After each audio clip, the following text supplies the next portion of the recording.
They said she was crazy, a woman who'd never roped a steer, never broke a horse, never spent a night in a bunkhouse, standing alone in a dry dust corral, reaching her hand toward a stallion that had already sent 2 experienced cowboys to the hospital.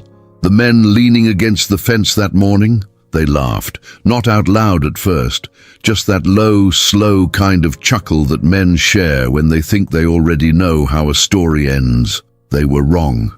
Before we get into what happened in that corral, I need to ask you something. Have you ever walked into a room where everyone expected you to fail, and then you didn't? Because what this woman did with that horse wasn't just about survival. It was about something nobody in that county saw coming, a kind of understanding between a grieving woman and a broken animal that neither of them could explain in words. If that sounds like your kind of story, hit that like button right now, subscribe if you haven't yet, and drop a comment below telling me what city you're watching from. Now let me take you back to where this really started. The town of Harlan Falls, Montana, sits in a valley so wide and so flat that on a clear day you can see storm clouds forming 40 miles out. Watch them build from nothing into something enormous before they ever reach you. People there joke that the land gives you no excuses. What's coming comes. You either get ready or you don't. Cecily Voss had grown up in Harlan Falls, but she hadn't been raised on a ranch. Her father, Emmett, had run the town's only hardware store for 30 years, and her mother, Nadine, had taught 2nd grade at the elementary school. She'd grown up with paint-stained hands and a library card, not with calluses and saddle soap.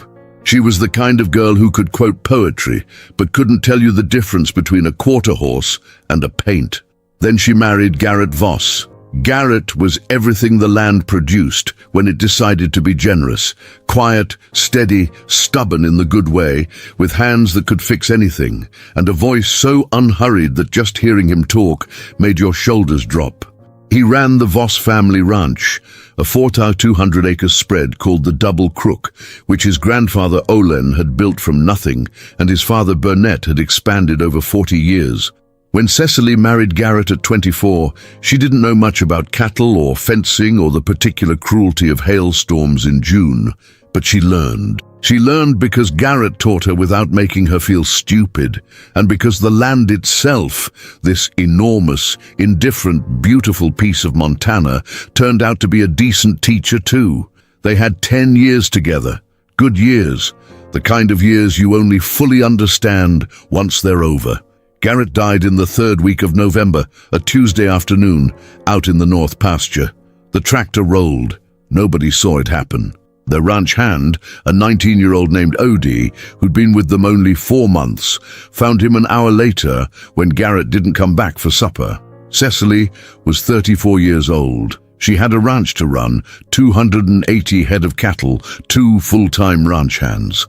Odie and a weathered, skeptical man named Sully, and absolutely no idea whether she was going to make it through spring. The rest of the county, it turned out, had opinions about that. Some of those opinions were kind. Her neighbor Alma Prescott brought casseroles every week for 2 months. The feed store owner, a big-bellied, soft-hearted man named Floyd Draper, gave her a line of credit without being asked. The veterinarian, Dr. Ren Calloway, made a point of driving out to the Double Crook every couple of weeks just to check in, never charging a consultation fee, never making a fuss about it. But there were other opinions too. Harlan Falls had a particular social ecosystem, as most small towns do, a set of men who had been watching the Voss land with interest for years and who now, with Garrett gone, saw possibility. The 2 loudest of them were Crockett Hale and his younger brother Dax, who ran their own operation 12 miles east and had long coveted the Double Crook's water access along the Harlan River. They weren't cruel men, exactly.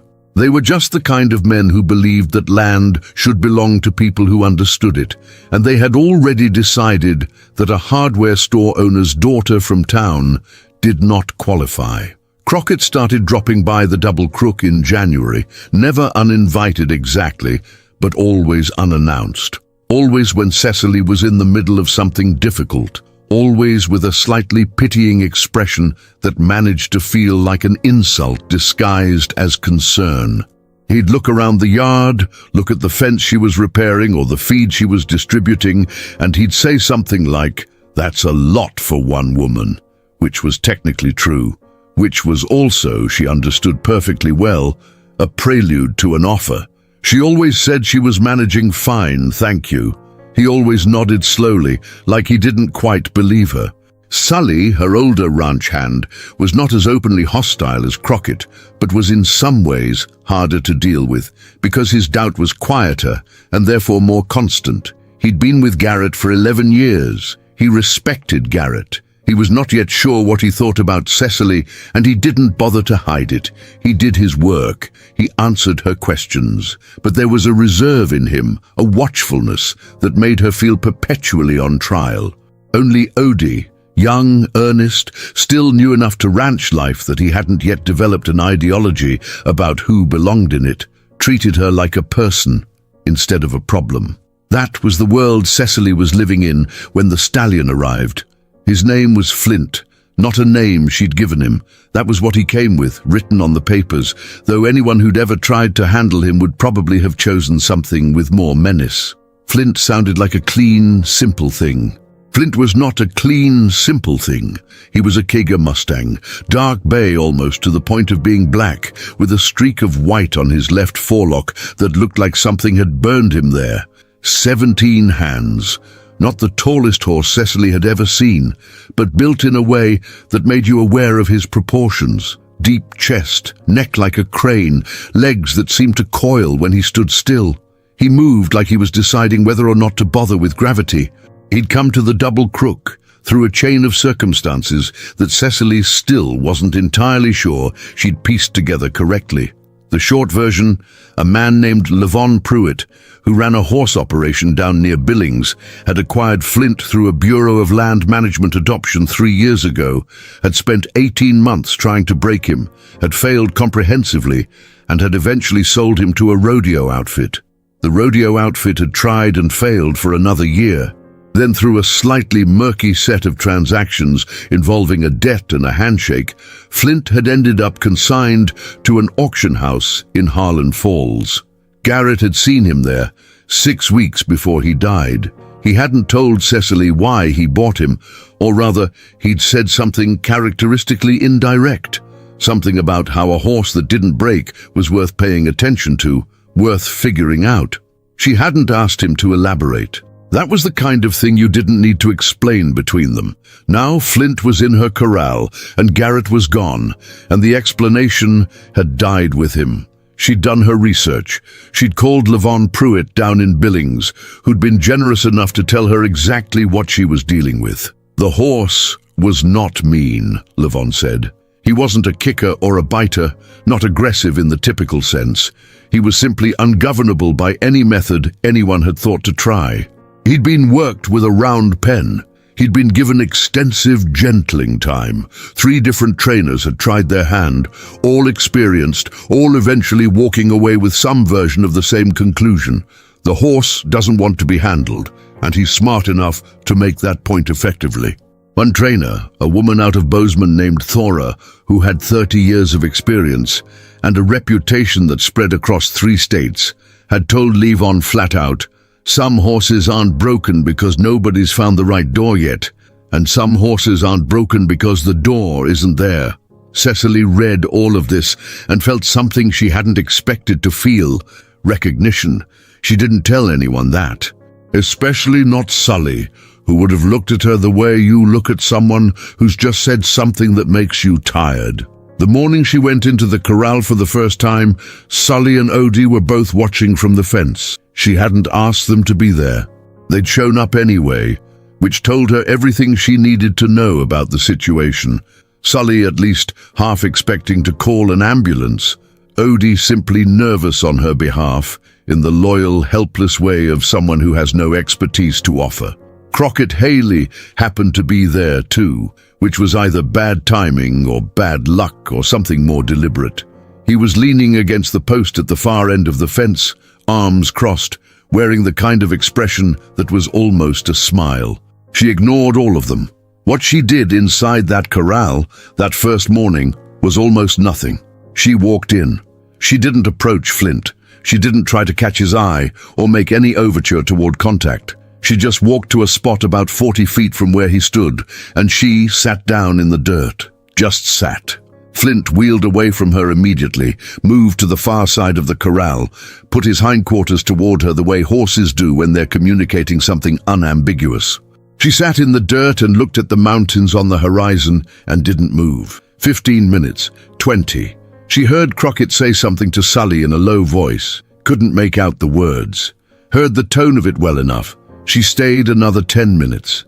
Then she stood up, dusted off her jeans, and walked out of the corral without looking at anyone. She came back the next morning and did the same thing, and the morning after that. By the fourth morning, Flint had stopped moving away from her when she entered. He was still positioned at an angle, not facing her, not fully ignoring her. But there was a difference, some subtle recalibration that she wouldn't have been able to describe to anyone who wasn't paying very close attention. It was in the set of his ears, maybe. The way his weight was distributed. Odie noticed. He didn't say anything, but she caught him watching more carefully than before, with less anxiety and more something else. A dawning attention that recognized something was happening, even if he couldn't name what. Sully, as far as she could tell, was not noticing anything, or was choosing not to.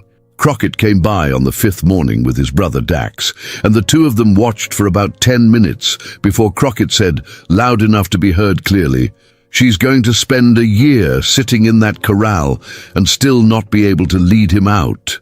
Cecily didn't turn around.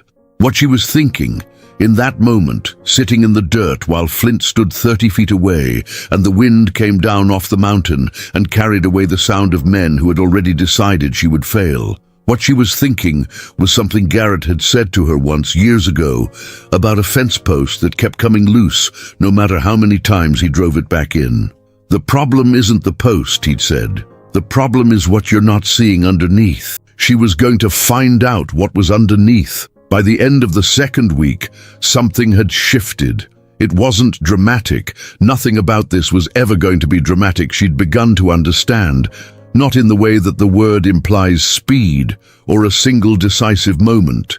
It was more like the way a season changes, so gradually that you're never sure exactly when it happened, only that one day you look up and it has. Flint had started taking a few steps toward her during her corral sessions. Not many, not close, but the direction had reversed, and direction, she was learning, was everything. She'd been reading in the evenings, working through a stack of books on equine behavior that Dr. Wren Calloway had lent her.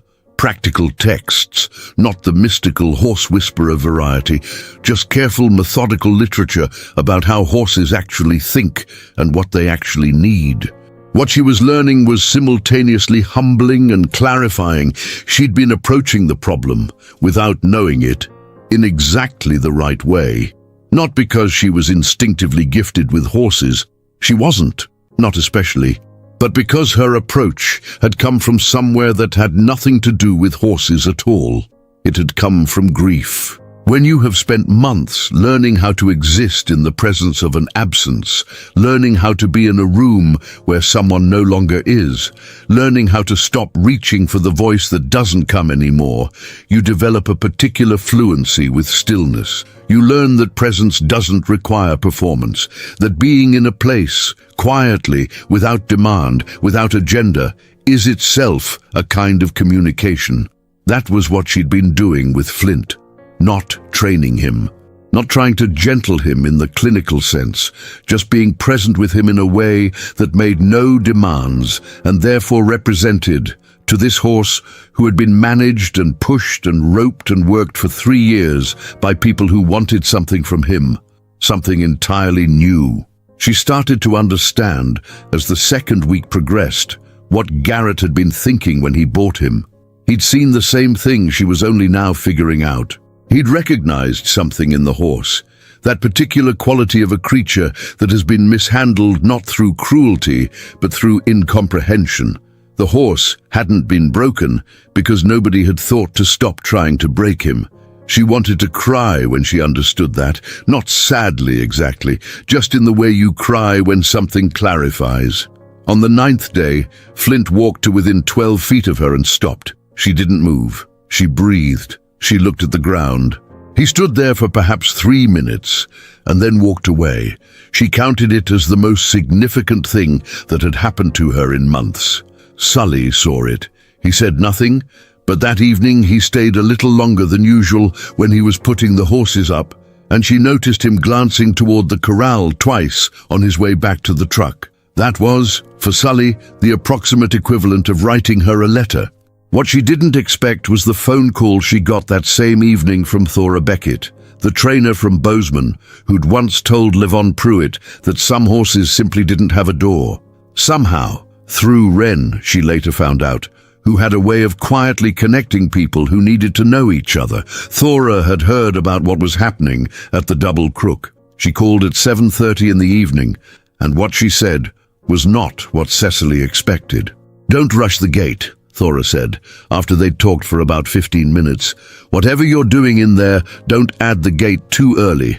Most people, when they start getting somewhere with a horse like that, they get excited and they jump to the next step before the current one is finished. The horse always knows."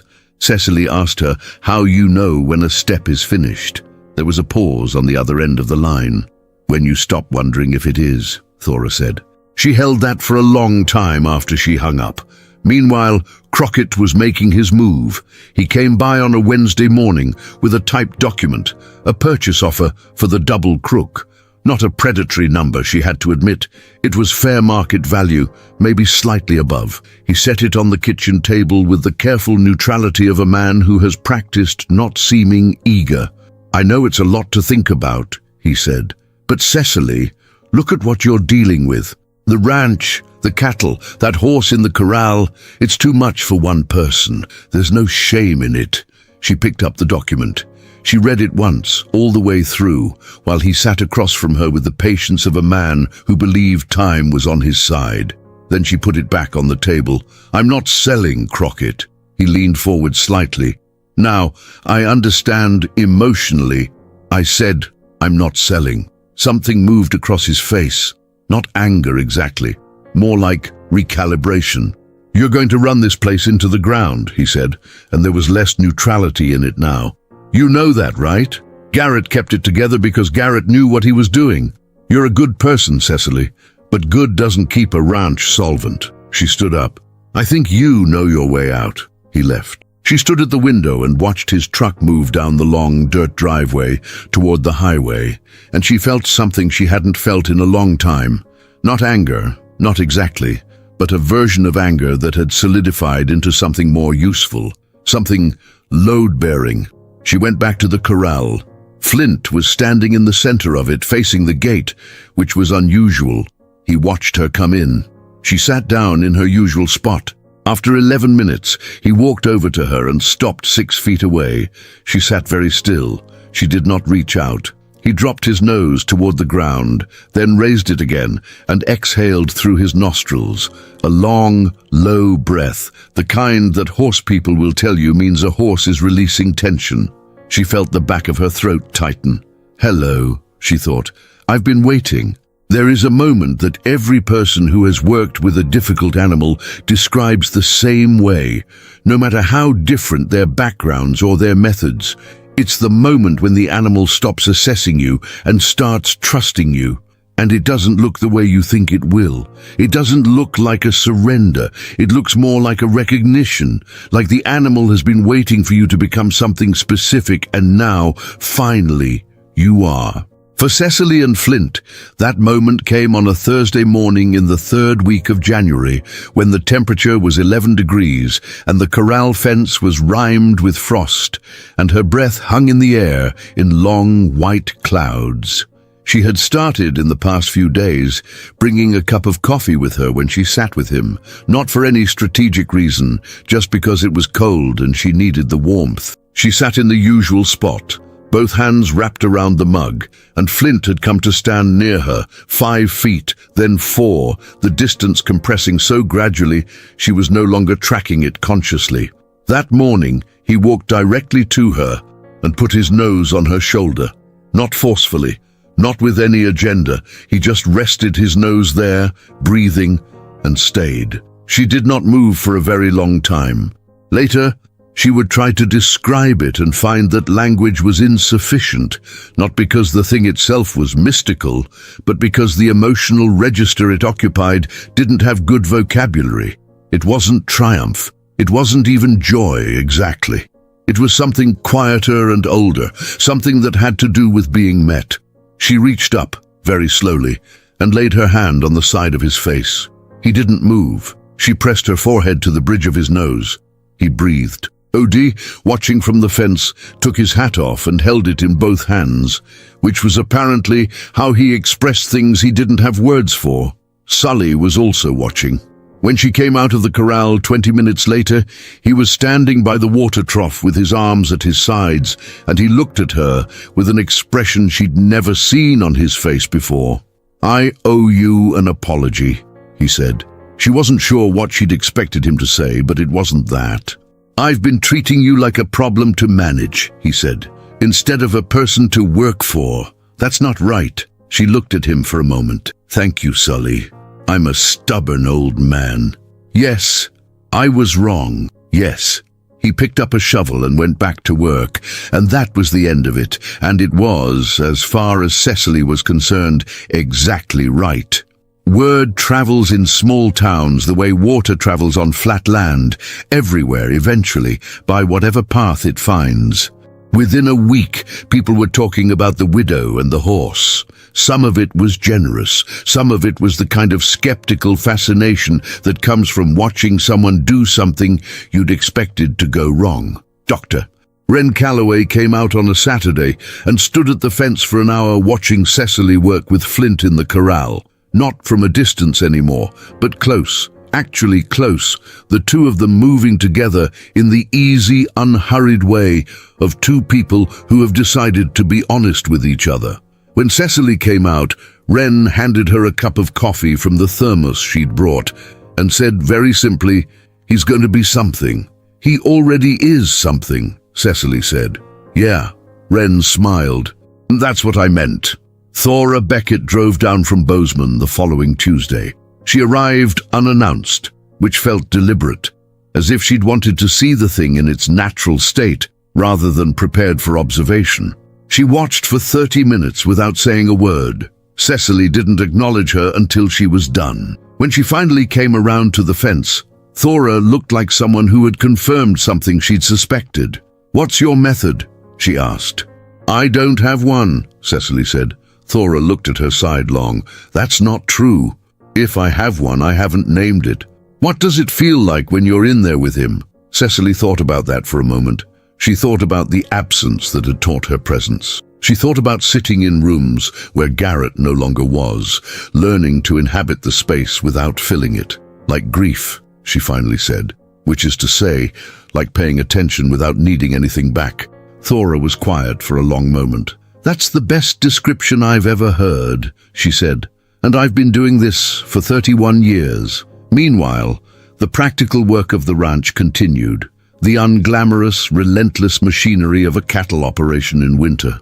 Cecily was up before 5 every morning. She was doing things she'd never done before Garrett died, and had no choice but to do now, assessing herd health, managing the feeding rotation, making calls to the vet and the bank and the feed supplier, navigating the 1,000 small decisions that together constituted the difference between a ranch that survived and one that didn't.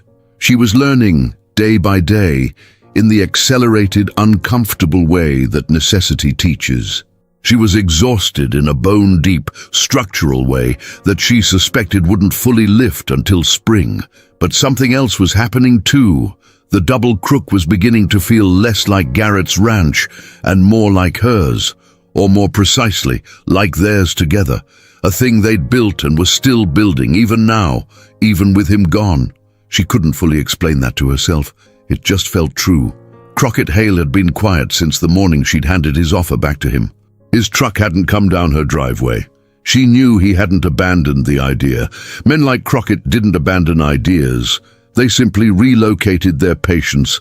But for now, The pressure had eased, and she was grateful for it. She had enough to focus on. Flint was ready for the next step, the halter. In the ordinary vocabulary of horse training, the halter is a beginning. A rudimentary thing, a first step, the point at which a horse accepts the presence of rope and human direction at its most basic. For most horses, it's achieved in days. For Flint, it was the obstacle that had defeated everyone who'd tried. 3 trainers, 18 months of work. The halter had simply never happened.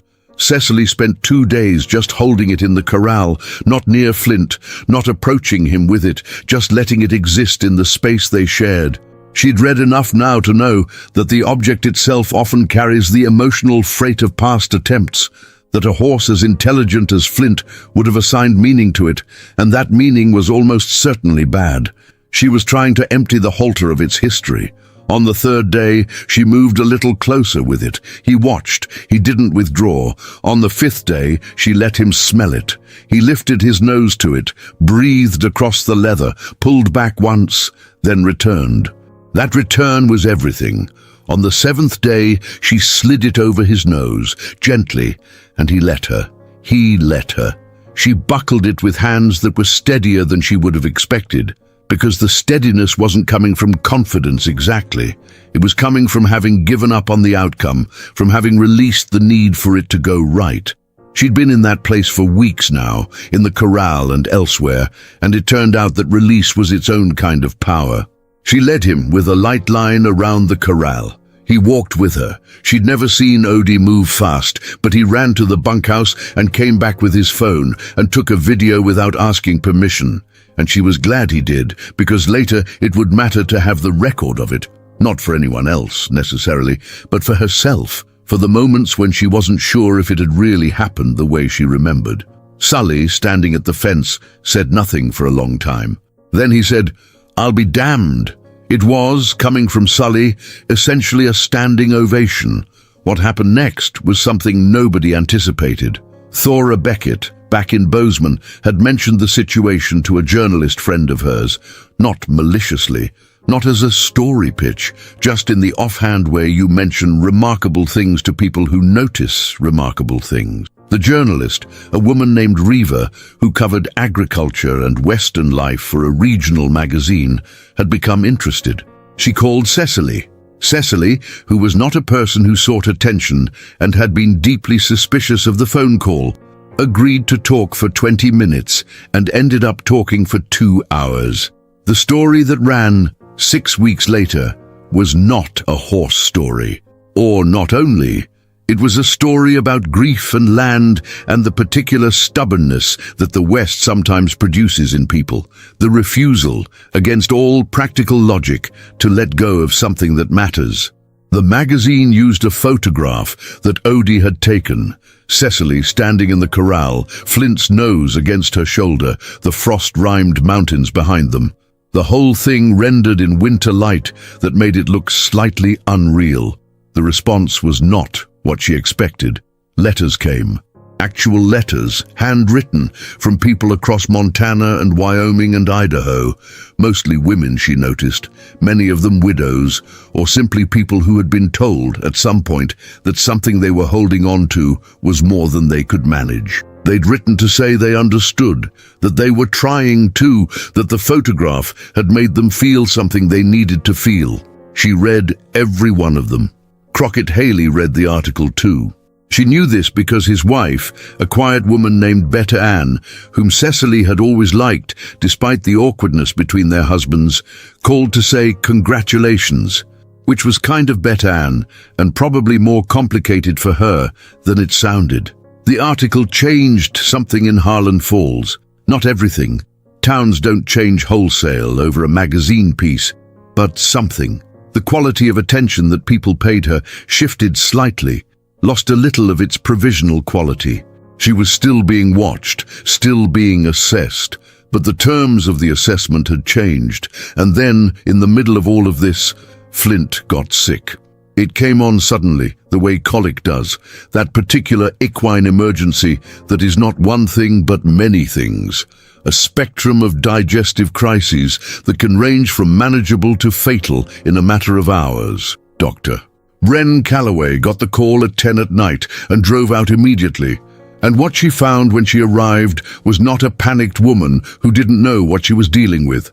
It was Cecily in the barn, on her knees, with her hand on Flint's flank, talking to him in a low, steady voice, monitoring his pulse and his breathing and the quality of his pain with a calm focus that Wren told her later was better than most people she'd trained clinically. It was a long night, a bad one. The colic was severe, displaced colon, which meant surgery was possible, and probably necessary if he didn't resolve. Cecily did not leave his side.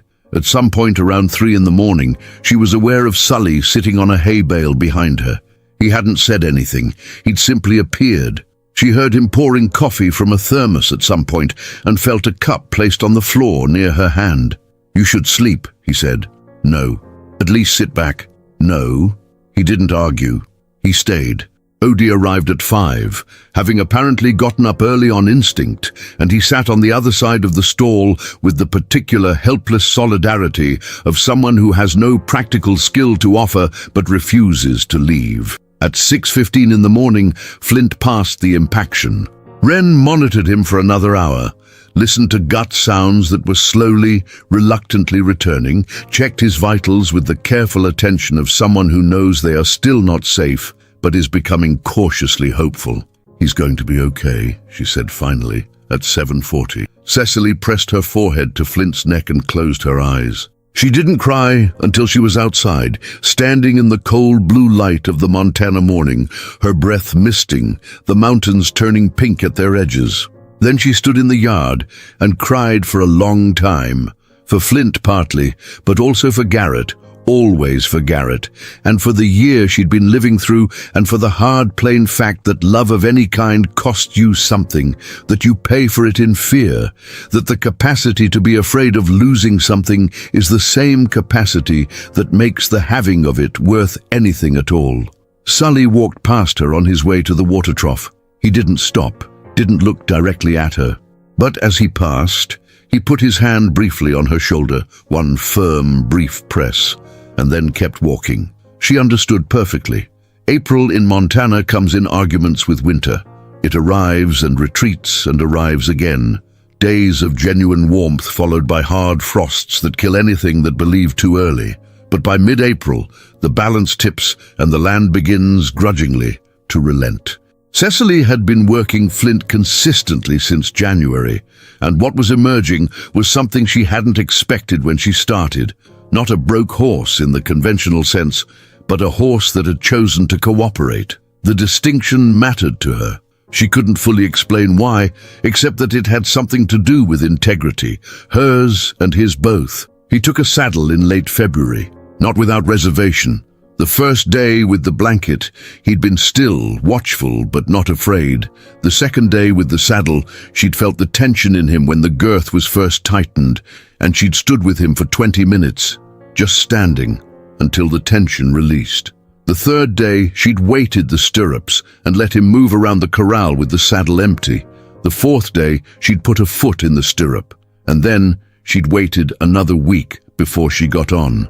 When she finally swung up into the saddle, Flint stood still for a long moment, his ears tracking back toward her, listening, assessing, and then he exhaled that long, low breath and took a step forward, and that was that. She wept a little in the saddle, which she suspected was going to be a theme of this year. By April, they were riding out onto the ranch together, crossing the pastures, checking fence lines, moving through the daily work of the double crook. Not as a spectacle, not as an achievement to be displayed, but as a practical partnership, which was, she'd come to understand, what Garrett had always intended. Not a show horse, not a trophy, a horse you could trust with the land. It was a Thursday in the third week of April when Crockett came back. She saw his truck from across the pasture while she was riding the north fence line with Flint. He was parked outside the main gate, engine running, which meant he'd been there a while, waiting for her to come in. She rode Flint back at a walk, taking her time, and when she got to the gate and dismounted and tied Flint to the post, she turned to face Crockett with the same patience she'd learned from the horse, the particular patience of someone who has stopped needing a situation to resolve in any particular way. He had a different document this time, higher number. He set it on the hood of his truck without handing it to her. "I heard what happened with the colic," he said. "That's a lot of money to have walking around on 4 legs, Cecily. You almost lost him." "Yes," she said, "and when calving comes, and it's coming, you've got a hard month ahead of you. You're going to be stretched." "Crockett," he stopped. "I know you think you're helping," she said. "I know that's probably even true, a little, but I need you to hear something." He waited. "This ranch isn't for sale. Not now, not after a hard calving, not after a bad year. Not ever, probably. I'm going to run this place until I can't, and then I'll figure out what comes next. What I'm not going to do is sell it, because you're more comfortable with the idea of a man running it." Something flickered across his face. She'd gotten close to something true, and they both knew it. "That's not," he started. "I know you don't think that's what it is," she said, not unkindly. "But I need you to sit with it anyway." He picked up the document from the hood of his truck. He folded it. He stood there for a moment looking at the ranch, at the pastures, at the barn, at Flint tied to the fence post, watching them both with intelligent dark eyes. "He's something," Crockett said, nodding toward Flint. Almost against his will, it seemed. "Yes," she said, "he is." Crockett got back in his truck. He drove away. And something about the way he drove, without pausing at the end of the driveway, the way he usually did, without the particular lingering quality she'd come to associate with a man keeping his options open, told her that this time it was different, that it was in some meaningful way done. She untied Flint from the post and stood with him for a while in the long afternoon light. She scratched his neck where she'd learned he liked it, in the hollow behind his ear, and he leaned into her hand the way he always did now. "You and me," she thought. "We figured it out." The calving came as predicted hard. 3 weeks of brutal early mornings and late nights, of interventions and losses. She lost 2 calves, which gutted her, and brought 17 safely into the world, which sustained her. Sully was steady through all of it, the reserve between them having been replaced by something more workmanlike and comfortable, a mutual respect that didn't need to announce itself. Odie discovered, somewhere in that stretch of exhausting weeks, that he had a natural instinct for the work that surprised them both, and Cecily found herself trusting him with more and more, watching him grow into the job the way young people do when you simply stop doubting them and let them. On the last day of calving, when the final calf came safely and Cecily was sitting in the barn with her back against a stall door and her boots caked with mud and her body emptied of everything it had, Sully sat down beside her and handed her a thermos cap full of whiskey. "Garrett would be proud," he said. She couldn't speak for a moment. "Yeah," she managed. "No, I mean it. Not would have been proud in a past tense way. Would be present tense." She looked at him. "The way you've run this place," he said. "The way you worked with that horse, the way you handled Crockett, all of it. He would be real proud." She cried. He didn't leave. He sat there and let her, which was the right thing to do. Outside, in the pasture, Flint was moving through the late spring grass, his dark coat catching the last of the light, his white-streaked forelock lifting in the breeze. He was not the most tractable horse she'd ever encountered. He would probably never be the easiest horse to work with. He had opinions, strong ones, and he expressed them in ways that required you to be paying attention. But he was hers, and she was his, and the double crook was still standing, still solvent, still hers, built on her grandfather-in-law's dream, and her husband's love, and her own refusal to accept the conclusion that everyone else had already written for her. June came soft and green, the way Montana summers do when they choose to be generous. The double crook had made it through its first full year without Garrett. Not easily, not without cost. She'd taken on a small bank loan in February to cover equipment repair and had paid it down ahead of schedule by May. She'd lost that first week of sleep every month until she stopped losing it. She'd eaten more frozen meals than she cared to admit, and had at some point in February simply stopped apologizing to herself for any of it. She'd made it. The ranch was not merely surviving. Under the surface, in the books, in the herd health and the maintenance records and the relationship she'd built with the feed supplier and the vet and the neighbors who mattered, it was more than surviving. It was functioning. It was, she allowed herself to think, even thriving in the quiet, incremental way that land-based things thrive.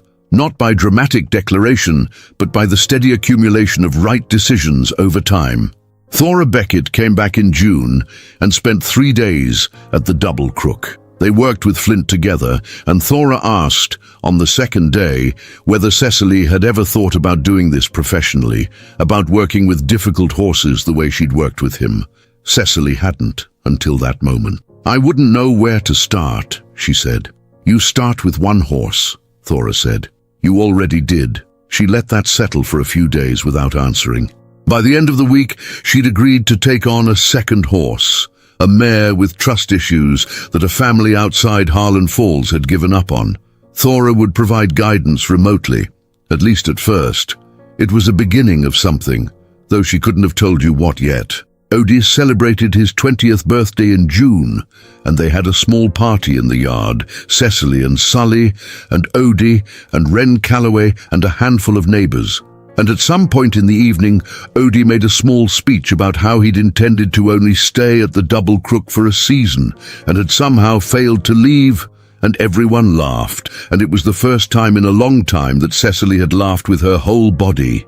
She had a conversation that month with her mother, Nadine, who had been quietly worried about her daughter for a year and hadn't wanted to add to her burden by saying so. Nadine came for a weekend, and on the second evening, sitting on the porch with Flint visible in the pasture, Nadine said, "I was scared for you." "I know," Cecily said. "Not scared that you'd fail, just scared for what you were carrying." "I know, Mom." "Are you okay? Really?" Cecily thought about it honestly, the way the question deserved. She thought about the grief that still lived in her, not crushing, not constant, but there, present as the mountains, a feature of the landscape of herself that she didn't expect to disappear and had stopped wanting to. "I'm not all the way okay," she said, "but I'm okay enough, and every month I'm a little closer." Nadine put her hand over hers. They sat there on the porch in the summer evening and watched Flint move through the long grass, and it was quiet, and it was enough. In August, Cecily rode Flint to the top of the ridge that bordered the north end of the Double Crook, a place Garrett had loved and that she'd always gone to on foot, never on horseback, because the trail was narrow and the ascent steep, and the whole thing seemed like more drama than she needed from a horse. She went up with Flint, and it was nothing. He picked his way up the trail the way he did everything, with deliberate intelligence, with the quiet confidence of a horse who has decided you're worth trusting and has therefore committed to it entirely. From the top of the ridge, you could see the whole valley. The Double Crook spread out below her, the pastures and the barn and the bunkhouse and the corral where everything had begun, and beyond it the river and the town and the long grey highway that led eventually to everywhere else. The mountains rose in every direction, snow-capped still at their highest points even in August, permanent and enormous. She sat up there for a long time. She talked to Garrett, the way she did sometimes, not out loud, not in a way that would have alarmed anyone who saw her, just in the interior way that you talk to people you loved who are no longer answerable. She told him about the year.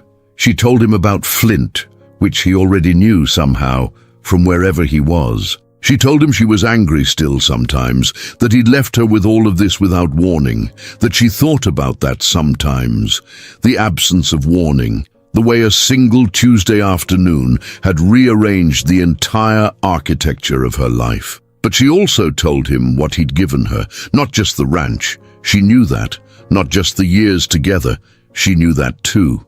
But this other thing, the thing she hadn't expected, the proof that she was capable of something hard. She hadn't known that about herself before the year Garrett died. She'd known she was capable of love and work and loyalty and patience. But she hadn't known about this, the specific strength that only difficulty can reveal, the person you turn out to be when you have no choice but to be someone. She knew now. Flint moved beneath her, weight shifting, and she brought her attention back to him, back to the ridge, back to the physical world of wind and grass and mountain. She scratched his neck. The magazine story had brought her unexpected things.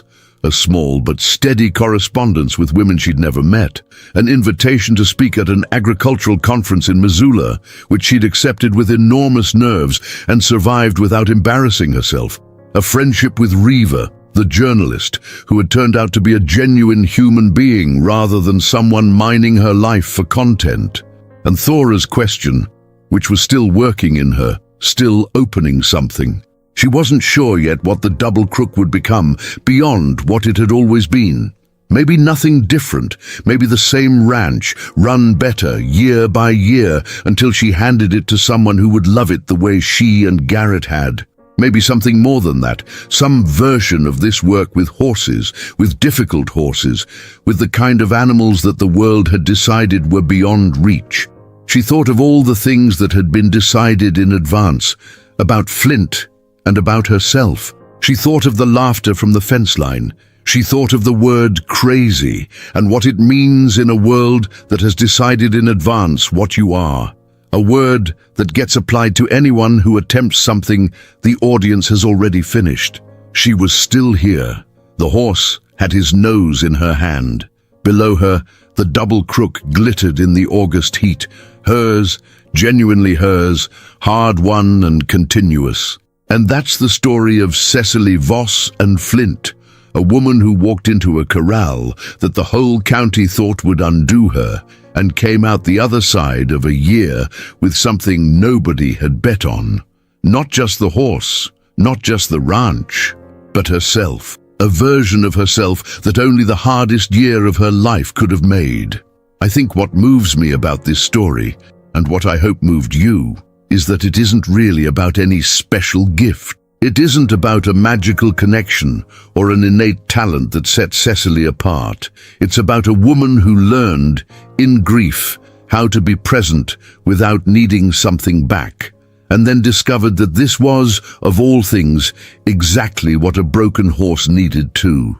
The things that break us, the things they teach us, the way those two things are sometimes unexpectedly the same. If this story landed with you, if it gave you something to think about or reminded you of something you're carrying, I'd love to know. Drop a comment below. Tell me where you're watching from. Tell me what the story brought up for you. Hit that like button if this was worth your hour.